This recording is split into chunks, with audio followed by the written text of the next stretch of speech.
Llega una etapa de la vida en la que ya no quieres convencer a nadie, ni explicarte, ni desgastarte intentando encajar donde ya no encajas. Después de los 60, empiezas a entender que estar en paz es más importante que tener la razón, que la compañía equivocada puede pesar más que la soledad, y que vivir bien no depende solo del lugar donde estás, sino de con quién estás. Tal vez estás empezando a sentir eso ahora, esas conversaciones que te cansan, esas exigencias disfrazadas de cuidado, la presencia de personas que sin levantar la voz apagan todo lo que eres. Y entonces viene esa pregunta que duele. ¿Será que el problema soy yo? Pero, ¿y si no lo es? ¿Y si lo que te está robando la alegría no es la edad, sino la convivencia? Voy a contarte una historia que te ayudará a entender mejor el contenido de este video.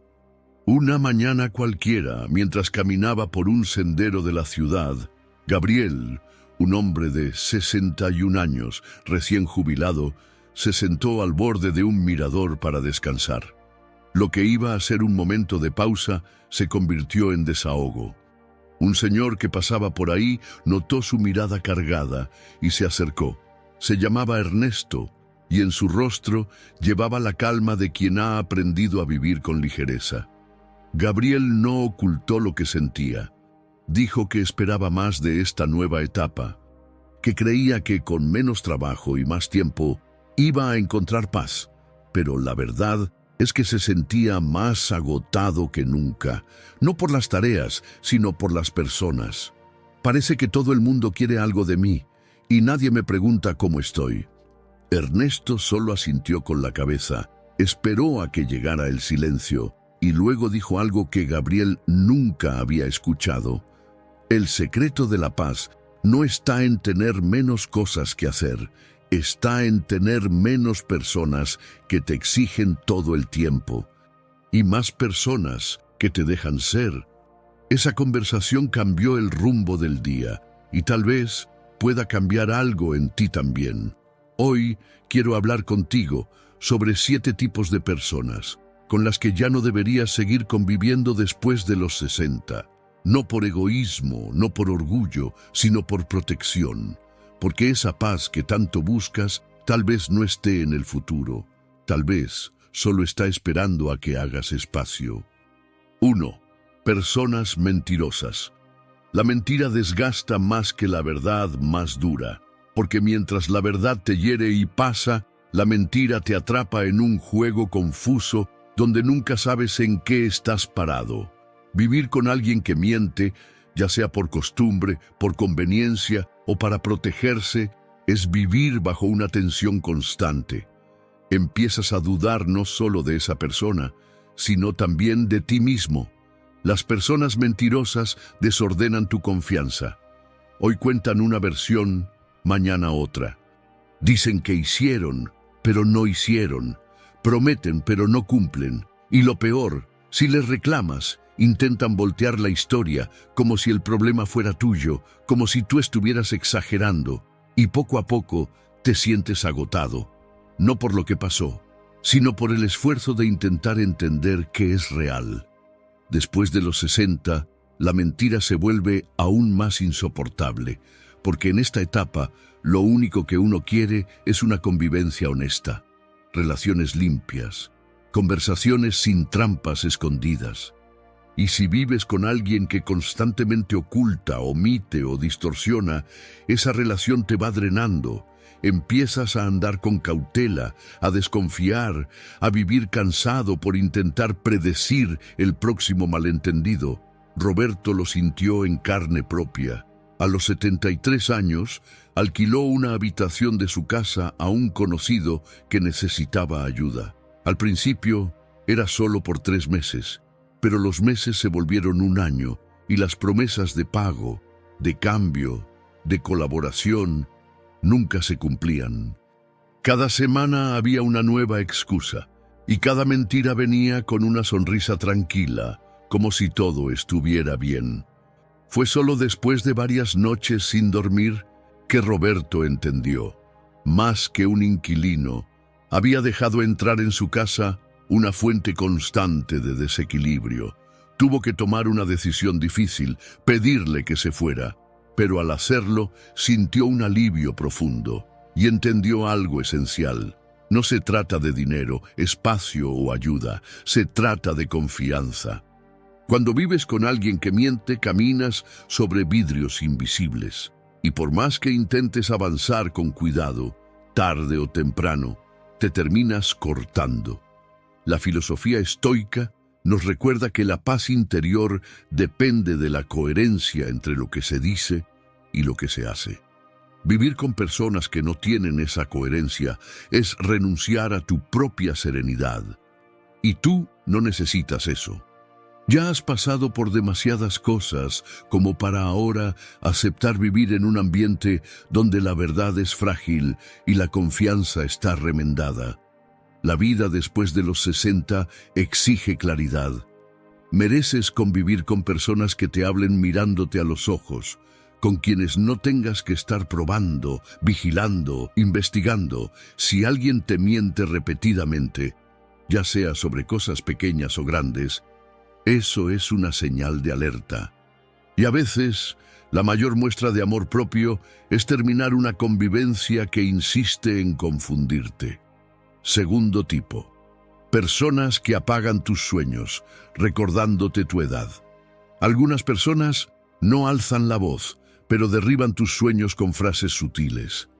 Te miran con ese aire de buena intención, pero te dicen que ya se te pasó la edad para eso, que eso es cosa de jóvenes. Y sin darte cuenta, empiezas a frenar tus planes, no porque hayas dejado de creer en ellos, sino porque comenzaste a creer en los límites que la otra persona puso sobre ti. Este tipo de convivencia es engañosa, porque se disfraza de cuidado. No te prohíben, pero te recuerdan a cada rato que la vida tiene fecha de vencimiento para soñar, como si la edad borrara el derecho a comenzar de nuevo. Pero eso es una ilusión. El tiempo no apaga lo que te mueve por dentro, solo te da más valor para hacer ahora lo que antes no hiciste. Marta es un buen ejemplo de esto. Pasó toda su vida aplazando sus propios sueños, cuidó de la casa, de los hijos, del esposo, del trabajo, siempre poniendo a todos por delante. A los 69 años, después de quedar viuda y ver a sus hijos seguir sus caminos, sintió un silencio extraño dentro de sí, un espacio que pedía color, movimiento, un nuevo comienzo. Fue entonces cuando decidió hacer algo que siempre quiso: aprender a bailar. No para mostrarse, sino para volver a sentirse viva. Cuando se lo contó a algunas amigas, escuchó risas disfrazadas de preocupación. Ya no tienes rodillas para eso. ¿Y si te caes? Eso es para jóvenes, Marta. Pero igual fue. Se inscribió en una clase para principiantes, compró un par de zapatos nuevos y volvió a sentir el corazón latir por algo que era solo suyo. Hoy no baila solo con el cuerpo, baila con el alma, porque entendió que los sueños solo envejecen cuando dejamos de cuidarlos. La vejez no es un final, es el comienzo de una etapa más libre, más consciente y, si tú lo permites, más creativa. Ya no tienes que demostrarle nada a nadie. Ahora es el momento de vivir por gusto, por elección, por deseo. Y si alguien intenta detenerte, recuerda, el sueño es tuyo y nadie tiene derecho a reducirlo con argumentos sobre la edad. No aceptes que te empujen a una zona de espera. Si tienes ganas de hacer algo, hazlo. Estudiar, viajar, emprender, aprender un instrumento. La peor vejez es la que muere llena de arrepentimientos, y quien más vive es quien todavía se permite intentar. Soñar no es un lujo de la juventud, es un derecho vitalicio del alma. Tipo 3. Relaciones amorosas que te apagan. Hay amores que empiezan siendo livianos, pero terminan como cadenas. Lo que era compañerismo se vuelve exigencia. Lo que era cuidado se transforma en control. Y cuando te das cuenta, estás viviendo en función de las necesidades del otro, olvidando que tú también tienes las tuyas. En la vejez, eso pesa mucho más, porque el tiempo que queda es demasiado valioso para gastarlo en un sacrificio silencioso. No toda dependencia emocional se muestra con gritos o discusiones. A veces se disfraza de cariño excesivo, celos constantes, exigencias sutiles. La persona quiere tu atención todo el tiempo. Se queja cuando sales, cuando estás cansado, cuando no respondes de inmediato. Y poco a poco vas encogiéndote. Vas moldeándote para encajar en lo que el otro espera, hasta desaparecer de ti mismo. Sueli, de 66 años, se encontró exactamente en esa situación. Al principio de la relación, todo parecía cariño, pero con el tiempo comenzaron los comentarios. El verde no te queda bien. Tu risa es muy escandalosa. Deberías hablar menos. Cosas pequeñas, dichas con un tono tranquilo, pero que empezaban a debilitar su confianza. Sueli comenzó a dudar de sí misma. La risa que antes era su marca se volvió motivo de vergüenza. Su ropa favorita fue quedando guardada, su voz apagada. Ese tipo de relación no se impone con violencia, sino con influencia, con pequeñas críticas que se vuelven regla, con consejos que suenan razonables, pero que te limitan. Y eso hizo que ella comenzara a preguntarse, ¿será que el problema soy yo? ¿Será que de verdad no encajo? Esas preguntas no surgieron de la nada. Fueron sembradas poco a poco por alguien que decía amarla. Y así es como funcionan muchas relaciones. No con agresiones explícitas, sino con podas sutiles que parecen consejos, pero son formas de control emocional. Y lo que empieza con el color de una prenda, termina en un silencio interno, un silencio que te aleja de quien realmente eres. Fue en ese estado de confusión que Sueli conoció a Hugo, un hombre sereno que había pasado por algo parecido. Hugo había vivido una relación larga en la que se entregó demasiado, emocionalmente, financieramente, incluso físicamente. Su pareja siempre tenía urgencias, siempre había una crisis, siempre exigía más. Él intentaba ayudar, se desvivía, pero se sentía cada vez más vacío. Y al igual que Sueli, empezó a perderse de sí mismo, intentando ser suficiente para el otro. Pero la convivencia entre ellos, basada en el respeto y la escucha, trajo a la superficie algo que hacía tiempo no sentían: ligereza. Fue al contrastar con lo que habían vivido que entendieron que el amor verdadero no asfixia, no remodela, no silencia. El amor no te hace dudar de tu esencia. Al contrario, el amor verdadero te invita a recordarte y te da el valor para volver a existir por completo. El estoicismo nos enseña a discernir entre lo que depende de nosotros y lo que no. Y cuando hablamos de relaciones, esa sabiduría es vital. Tú no controlas la forma en que alguien intenta podarte, pero puedes elegir no seguir viviendo en una maceta pequeña. Puedes decidir volver a crecer, recuperar tu espacio interno, rescatar tu voz. Eso no es egoísmo, es amor propio maduro, consciente, necesario. En la vejez, el amor debe ser como el atardecer, tranquilo, hermoso, lleno de presencia y sin prisa. Si alguien te roba eso con críticas constantes, exigencias disfrazadas o halagos con veneno, esa persona no merece el lugar que ocupa. Tú no necesitas a alguien que te diga cómo vestirte o cómo reír. Necesitas a alguien que vea belleza cuando eres exactamente como eres, sin ajustes. Cuarto, hijos adultos dependientes. Criar a un hijo es un acto de amor, pero dejarlo libre también lo es. Cuando has pasado años educando, acogiendo, enseñando, es natural querer proteger, incluso después de que hayan crecido. El problema comienza cuando esa protección se convierte en una prisión, y poco a poco lo que era un hogar se transforma en un centro de rescate, donde vives apagando incendios que ya no te corresponden. Después de los 60, el tiempo adquiere otro valor. Cada hora libre es una conquista.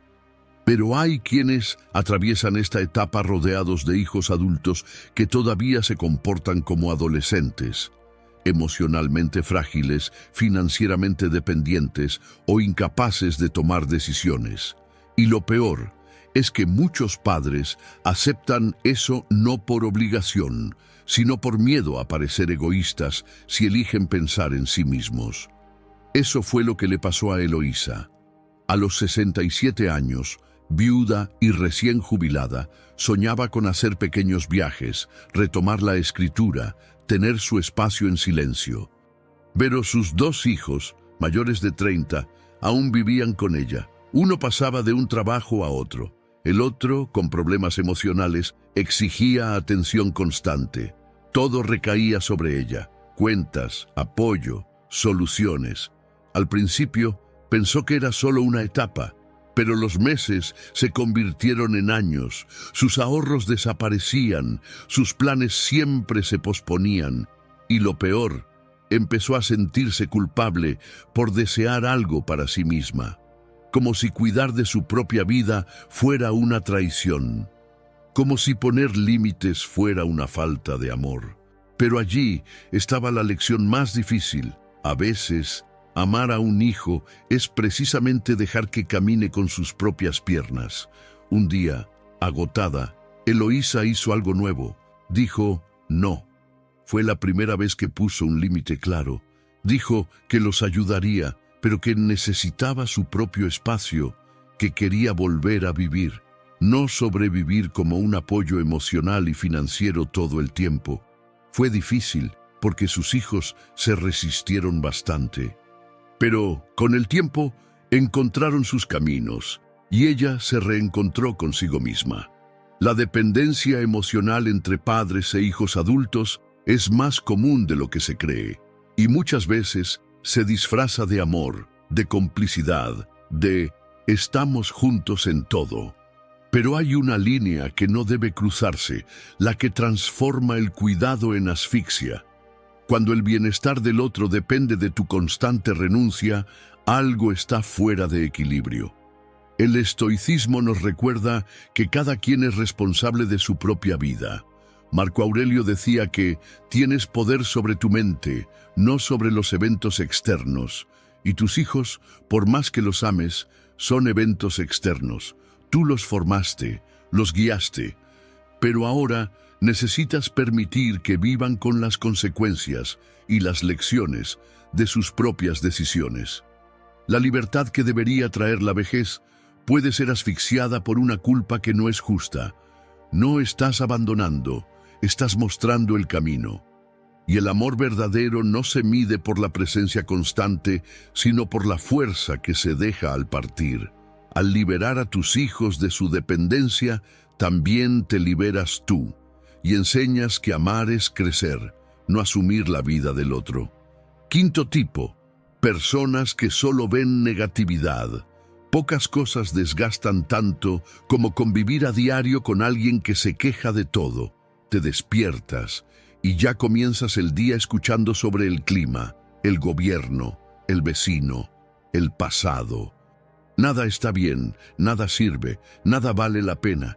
Y lo peor es que esa energía, aunque intentes resistirte, se contagia. Se cuela por las rendijas y sin darte cuenta, empiezas a ver el mundo con la misma niebla. Ese tipo de convivencia drena el ánimo, bloquea la esperanza y sabotea la alegría de las cosas pequeñas. Cuando la queja se vuelve rutina, la gratitud desaparece. Y en la vejez, eso es peligroso. Porque lo que te sostiene en esta etapa de la vida no es lo que te falta, es lo que todavía tienes. Y para notar eso, se necesita ligereza, presencia y espacio para el silencio, no ruido. Raúl, a los 70 años, se mudó a la casa de su hermano después de una cirugía. La idea era pasar un tiempo recuperándose, pero lo que debía ser un apoyo se convirtió en una carga. El hermano se quejaba todo el tiempo del ruido, de la comida, de las noticias, del perro del vecino. Raúl, que siempre fue positivo, empezó a sentir un peso en el pecho, una angustia sin nombre. No era la recuperación física lo que dolía, era la emocional. Un día, al ver el sol entrando por la ventana del balcón, Raúl se dio cuenta de que ya no sentía placer en las cosas simples y entendió, no era el sol lo que había cambiado, era el filtro que lo rodeaba. Era ese tono gris constante de quien nunca ve luz. Decidió volver a su propia casa antes de lo planeado. E hizo un pacto consigo mismo, rodearse de personas que miran la vida con curiosidad, no con desprecio. Eso no significa que tengas que excluir a quien está pasando por un momento difícil, pero hay una diferencia entre un momento de dolor y una actitud ante la vida. Las personas que viven en modo queja no buscan una solución, buscan audiencia. Y si no estás atento, te vuelves cómplice de ese ciclo. El estoicismo enseña, no son las cosas las que nos perturban, sino la opinión que tenemos sobre ellas. Vivir rodeado de quejas es adoptar, sin querer, la visión pesimista de quien ya se rindió. La mente, especialmente en la madurez, necesita cuidado como un jardín. Y quien siempre está tirando basura a tu alrededor, aunque no lo haga con mala intención, interfiere en ese cultivo. Tienes todo el derecho de elegir con quién compartir tu energía, tus historias, tus desayunos. Porque eso no es egoísmo, es preservación. Y en esta etapa preservarse es vivir bien. Si alguien te arrastra siempre al mismo tipo de conversación, crítica, queja, resentimiento, es momento de hacerte preguntas. ¿Esto me eleva o me derrumba? ¿Me nutre o me seca? Y si la respuesta es negativa, quizá no tengas que sacar a esa persona de tu vida, sino simplemente redefinir el lugar que ocupa. Proteger tu paz no requiere confrontación, requiere conciencia. Y es en ese punto donde la gratitud entra como fuerza restauradora. Porque cuando el ambiente pesa, la única manera de volver a respirar es recordar lo que aún tiene ligereza. La gratitud es el antídoto silencioso contra la negatividad. No se trata de fingir que todo está bien, sino de entrenar la mirada para ver lo que todavía está. Una taza de café caliente, un día sin dolor, un amigo que escucha. Cuando empiezas a agradecer por esas pequeñas cosas, el corazón cambia de frecuencia y lo que era peso se convierte en presencia. Las personas que viven quejándose han perdido esa sintonía con el presente. No ven lo que tienen porque están atrapadas en lo que les faltó. Pero quien vive con gratitud no ignora el dolor. Simplemente elige no vivir en él. Hay una belleza inmensa en sentarse al final del día y pensar, hoy, a pesar de todo, hubo algo bueno. Y siempre lo hay. El problema es que si convives con alguien que solo ve lo que falta, olvidas ver lo que sobra. Por eso cultiva la gratitud como una disciplina. Escríbela, háblala, compártela.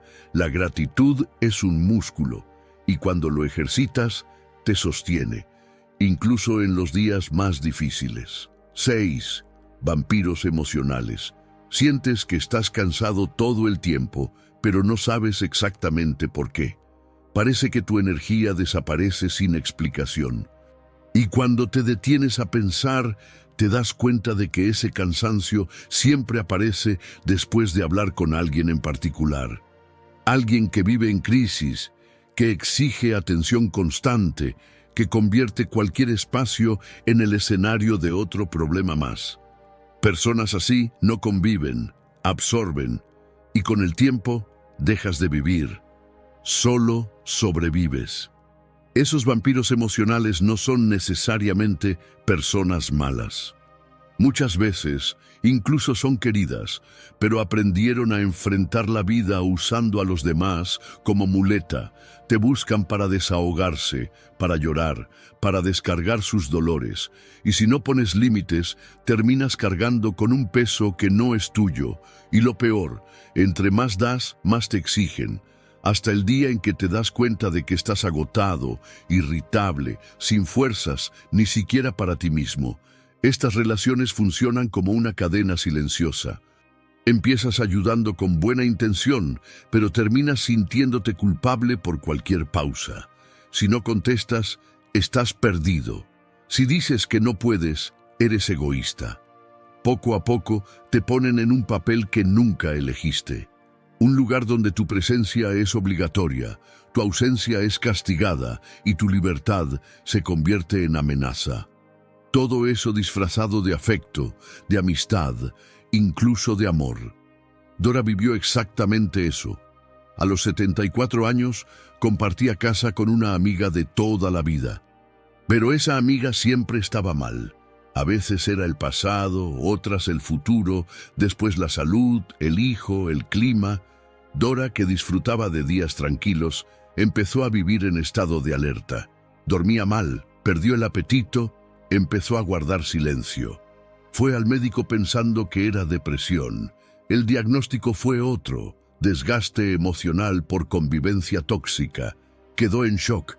Nunca había pensado que el problema podía ser otra persona. Pero al volver a casa, empezó a notar los patrones.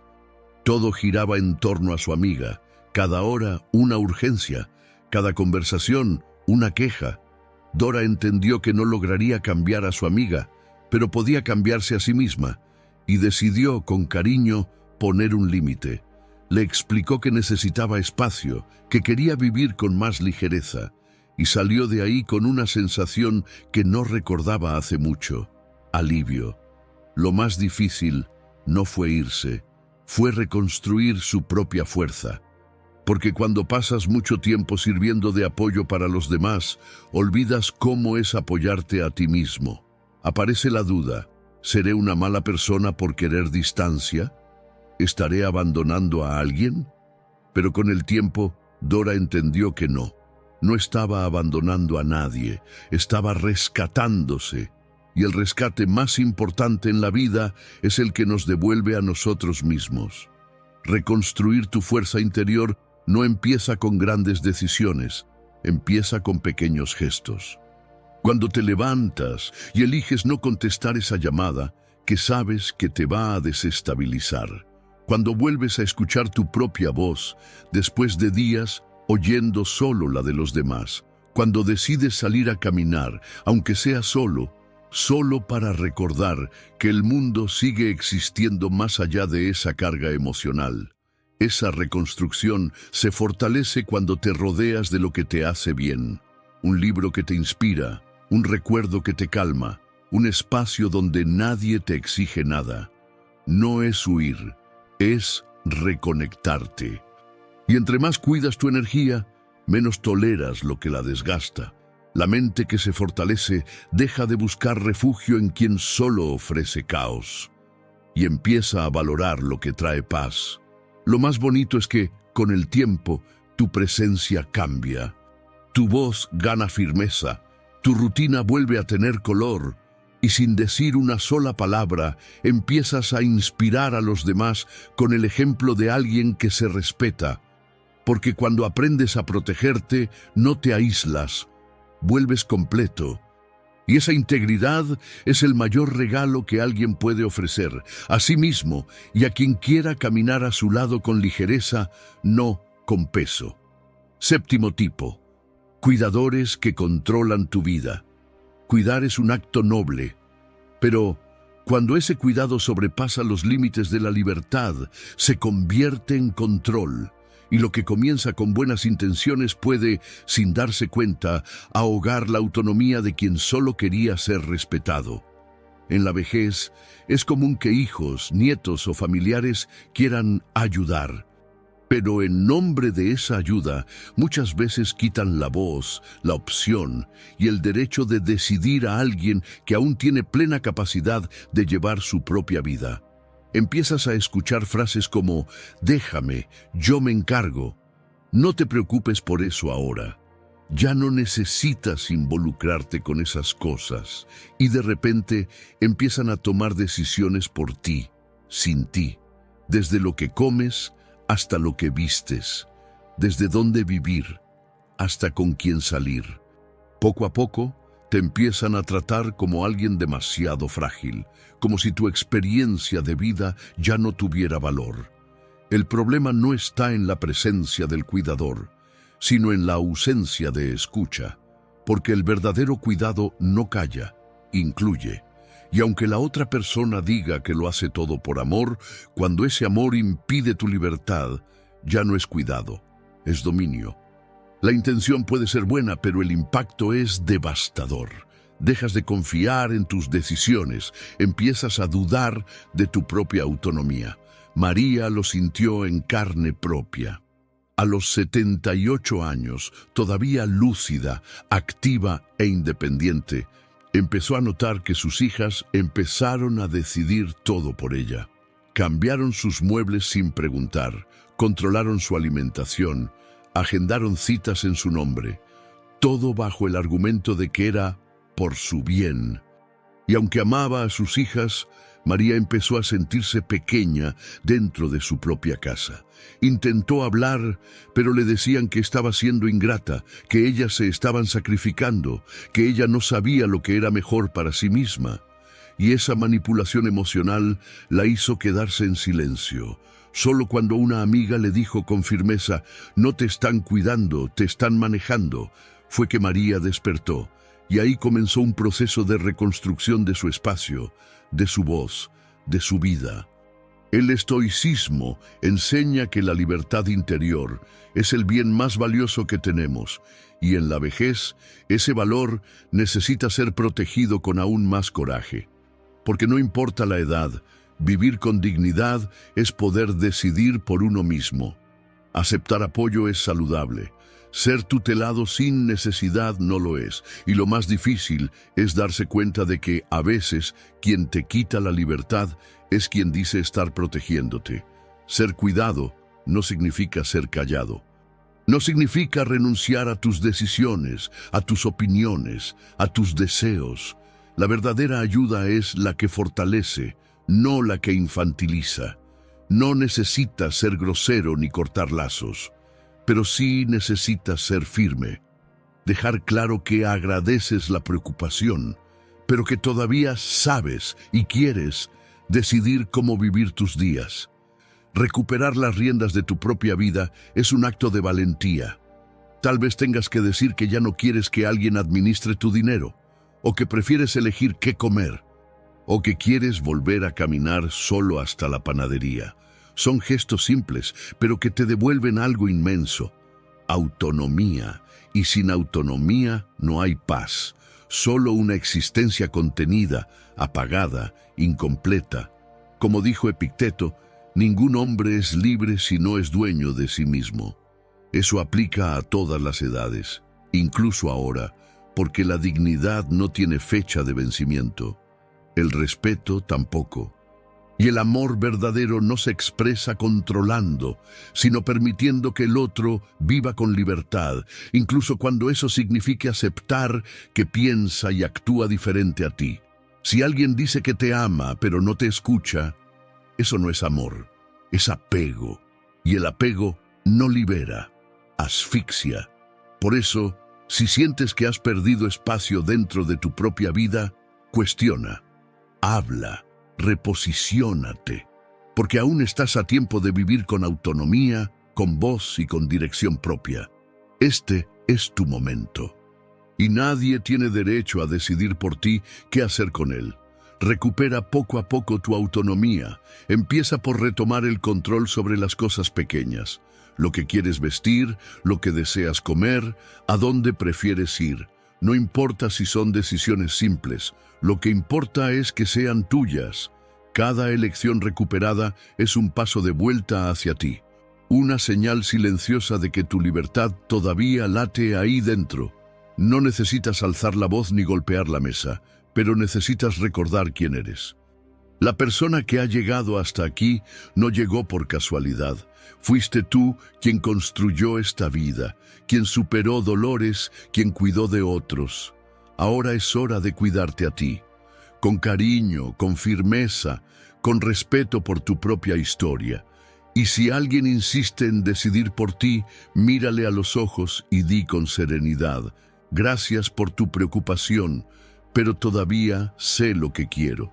Porque saber lo que uno quiere no es terquedad, es madurez. Es un derecho que el tiempo no borra. Y la vida, después de los 60, no es el cierre de nada. Es el inicio de una libertad que tardaste toda una vida en conquistar. Has llegado hasta aquí, y eso dice mucho. Dice que estás listo para mirar con más verdad las relaciones que te rodean, que estás dispuesto a proteger aquello que el tiempo no puede devolverte: tu paz, tu energía, tu libertad. Y quizás la mayor lección de todo esto sea entender que tienes el derecho de elegir con quién compartir esta etapa tan valiosa de la vida. Después de los 60 ya no tienes que justificarte tanto. No tienes que agradar a todos, ni cargar el mundo en los hombros, ni esconderte para no incomodar. Lo que necesitas es presencia verdadera, vínculos que te respeten, que te escuchen, que te dejen ser, y para eso se necesita valor, valor para decir no, para alejarte, para darte prioridad. La vida ya no te debe nada, pero tú todavía te debes a ti mismo la oportunidad de vivir con ligereza. Y la ligereza no se encuentra donde hay exigencias, críticas o control. Se encuentra donde hay espacio para respirar, para reír fuerte, vestir lo que quieras, soñar con lo que aún no has vivido. No importa la edad. Quien decide lo que es posible todavía eres tú. Entonces, si alguna de estas palabras encendió una luz dentro de ti, no la apagues. Úsala para iluminar los rincones olvidados de tu autonomía. Úsala para recuperar la voz que se había callado, para retomar la vida que se había dormido.